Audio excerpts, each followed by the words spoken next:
கற்சிலையும் கோவில் படிக்கட்டும். சிறுகதை பார்க்கலாமா? ஒரு ஊரில் கோவில் கட்டுறதுக்காக கற்களை தேடி மலைக்கு போனாங்க. அங்கே எந்த விதமான கற்களால் சிற்பங்களை வடிக்க முடியும் அப்படிங்கிறத தேடி எடுத்தாங்க. மீதி கற்களை வச்சு கோவில் கட்டுமானங்கள் பண்ணுறதுக்கு கற்களையும் எடுத்தாங்க. அழகான ஒரு கல்லால் மூல விக்கிரகத்தை பண்ணி மீதி கற்களால் கோவிலில் கட்டுமானங்களையும் முடித்து கோவில் கும்பாபிஷேகமும் முடிஞ்சது. அன்னைக்கு இரவு அனைத்தும் முடிஞ்ச பிறகு கோவில் மூடப்பட்டது.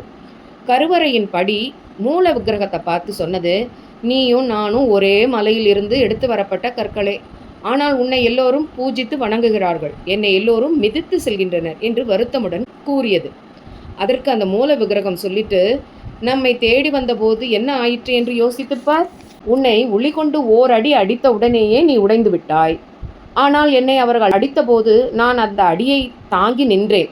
ஆகையால் சிலை வடிக்க ஏற்றவன் நானே என்று தேர்ந்தெடுத்தனர். எத்தனை அடி வாங்கியிருப்பேன் என்று தெரியுமா?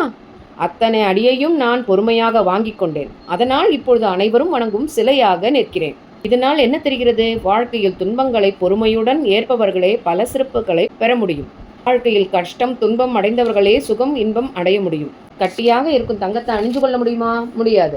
அதை நன்றாக சுட்டு நெருப்பில் வாட்டி தட்டி இழுத்து இப்படின்னா பண்ணினாதான் அது ஒரு அழகான ஆபரணமாக ஆக முடியும். அதை தான் நம்ம அணிந்து கொண்டு அழகு பார்க்க முடியும். அதுபோல வாழ்க்கையில் போராட்டத்தை பொறுமையோடு எதிர்கொண்டால் வெற்றி நிச்சயம்.